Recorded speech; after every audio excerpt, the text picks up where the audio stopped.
একজন মা ঝিনাইদহের মহেশপুরে ভোর ৫টায় ঘুম ভাঙে বিজেপির মাইকে। আবার কাউকে ঠেলে দেওয়ার চেষ্টা হচ্ছে। তিনি তার বাচ্চাকে বুকে চেপে ধরেন, ভাবেন আজ রাতটা কি শান্তিতে ঘুমাতে পারবো। একজন বাবা রংপুরের তিস্তা পাড়ে আকাশের দিকে তাকিয়ে আছেন। নদীতে পানি নেই, ধান শুকিয়ে যাচ্ছে। ফাটল ধরা জমিতে দাঁড়িয়ে তিনি শুনেছেন তিস্তার ভাগ্য নাকি এবার বেইজিংয়ে ঠিক হবে, দিল্লিতে না। একজন স্ত্রী ঢাকা মেডিকেলে, স্বামীর লিভার ট্রান্সপ্লান্ট দরকার। হায়দ্রাবাদের ডাক্তার অপেক্ষায়, কিন্তু ভিসার স্লট নেই। তিনি গত ৩ মাস ধরে প্রতিদিন ভিসা সেন্টারের ওয়েবসাইটে ঢোকেন, লেখা থাকে only limited appointment slots for urgent medical and student visas. এই ৩ জন মানুষের গল্প এক জায়গায় এসে মেশে। তার নাম ভারত বাংলাদেশ সম্পর্ক। তবে এই জুলাই আগস্টে এসে এই সম্পর্কের মোড় ঘুরছে। ২৪ জুলাই সবচেয়ে বড় খবর, ভারতের প্রধানমন্ত্রী নরেন্দ্র মোদী বাংলাদেশের প্রধানমন্ত্রী তারেক রহমানকে আমন্ত্রণ জানিয়েছেন ১৮তম ব্রিক্স সম্মেলনে দিল্লিতে সেপ্টেম্বরে বিশেষ অতিথি হিসেবে। বাংলাদেশ ব্রিক্সের সদস্য না, পর্যবেক্ষক না। কেন ডাকা হলো? কারণ বাংলাদেশ এখন বিমস্টেকের চেয়ার, ভারত এখন সার্ককে মৃত ভাবে। সার্ক ১ দশক ধরে অচল। বিমস্টেককেই সে তার ভবিষ্যৎ ভাবে, তার অ্যাক্ট ইস্ট পলিসির মূল স্তম্ভ ভাবে। এটা শুধু আমন্ত্রণ নয়, এটা একটা বার্তা, এটা একটা স্বীকারোক্তি। প্রধানমন্ত্রী মোদী প্রথমে ফেব্রুয়ারিতে বাংলাদেশের প্রধানমন্ত্রীকে পরিবার সহ ভারত সফরের আমন্ত্রণ জানান। আর গত সপ্তাহে আসন্ন ব্রিক্স সম্মেলনে যোগ দেওয়ার জন্য বিশেষ আমন্ত্রণ পাঠান। প্রথমে পরিবার সহ দাওয়াত ফেব্রুয়ারিতে, তারপর ব্রিক্সে বিশেষ দাওয়াত জুলাই। দিল্লি বুঝে গেছে পুরনো জেদ, পুরনো হুমকি দিয়ে কাজ হবে না। নতুন সরকারকে সম্মান দিতে হবে, কারণ সম্পর্কটা ভেঙে পড়েছিল। দ্য প্রিন্ট লিখেছে ২০২৪ সালের আগস্টে সাবেক প্রধানমন্ত্রী শেখ হাসিনা ক্ষমতাচ্যুত হওয়ার পর ভারত বাংলাদেশ সম্পর্ক মারাত্মকভাবে অবনতি ঘটে। ১৮ মাসের অন্তর্বর্তী সরকারের সময়টা ছিল সবচেয়ে খারাপ, সবচেয়ে তেতো। তারপর ফেব্রুয়ারি ২০২৬ নির্বাচন, ভূমিধস বিজয় নিয়ে তারেক রহমান প্রধানমন্ত্রী হলেন। ভারতের মিত্র আওয়ামী লীগ নির্বাচনে অংশগ্রহণ করতে পারেনি। নির্বাচনের পর থেকে ভারত ও বাংলাদেশ দুই দেশের সম্পর্কের নতুন সূত্র খুঁজে বের করার চেষ্টা করছে, যাকে অনেকেই বলছেন ক্যালিব্রেটেড অ্যাপ্রোচ। এই ক্যালিব্রেটেড অ্যাপ্রোচের প্রথম বড় পরীক্ষা ব্রিক্স। প্রধানমন্ত্রী দিল্লি যাবেন কিনা এখনো নিশ্চিত নয়, তবে বিশ্লেষকরা বলছেন তার যাওয়ার সম্ভাবনা অনেক বেশি, কারণ আছে। তা নিয়ে কথা বলছি একটু পর। এর মধ্যে ২৯ জুলাই পররাষ্ট্রমন্ত্রী খলিলুর রহমান বলেছেন আমরা ভাবছি। এদিকে ভারতীয় হাই কমিশনার দীনেশ ত্রিবেদী বারবার বলছেন আমরা আশাবাদী। দুদিন আগেও এক্সে পোস্ট দিয়ে বলেছেন ভারত চায় ভবিষ্যৎমুখী সম্পর্ক। অর্থাৎ অতীতে আওয়ামী লীগের সাথে বিজেপি সরকারের সুসম্পর্কের বিষয়গুলি তিনি আপাতত তুলতে চাইছেন না, কিন্তু বাংলাদেশ এত সহজেই ব্যাপারটা ছেড়ে দিচ্ছে না। ২৯ জুলাই পররাষ্ট্রমন্ত্রী খলিলুর রহমানের সাথে বৈঠক করেন ভারতের হাই কমিশনার দীনেশ ত্রিবেদী। এরপর সাংবাদিকরা ব্রিক্স নিয়ে প্রশ্ন করেন। পররাষ্ট্রমন্ত্রীর পাশে ছিলেন প্রধানমন্ত্রীর পররাষ্ট্র উপদেষ্টা হুমায়ুন কবির। পররাষ্ট্রমন্ত্রী জানান আমরা ভাবছি। একই সাথে তিনি আরেকটা কথা বলেন। তিনি বলেন সম্পর্কের মধ্যে কিছু ইরিটেন্টস আছে, এগুলিকে অ্যাড্রেস করতে হবে। এবং তার পরের লাইনটা আরো গুরুত্বপূর্ণ।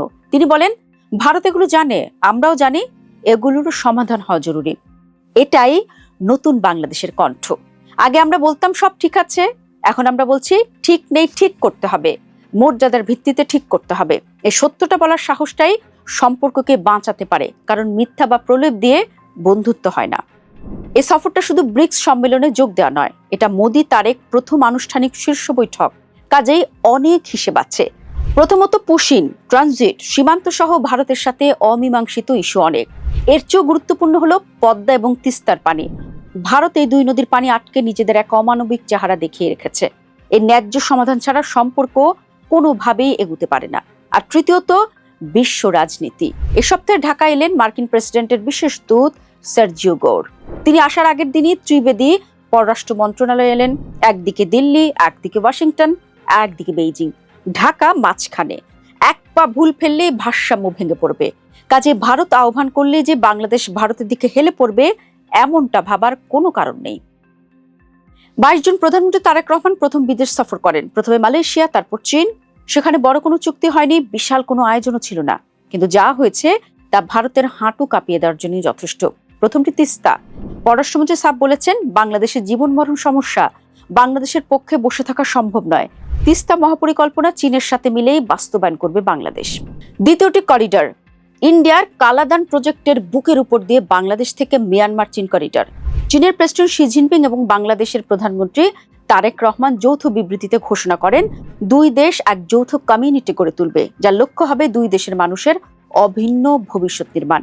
এটা ছোট কথা না, এটা চীনের সবচেয়ে বড় কূটনৈতিক ভাষা। এর মধ্যে বাংলাদেশে এসেছেন আমেরিকান প্রেসিডেন্ট ট্রাম্পের বিশেষ দূত সার্জিও গোর। তিনি যখন বাংলাদেশে আসেন ঠিক তখনই আমেরিকা বাংলাদেশের জন্য ট্রাভেল অ্যাডভাইজারি নবায়ন করে। আমেরিকা বলেছে, প্রধানমন্ত্রী তারেক রহমানের নেতৃত্বে বাংলাদেশে স্থিতিশীলতা ফিরে আসছে। এটি বাংলাদেশের জন্য গুরুত্বপূর্ণ। আমেরিকান বিনিয়োগকারীদের পাশাপাশি অন্য দেশে বিনিয়োগকারীদের জন্য এটি একটি গুরুত্বপূর্ণ মেসেজ।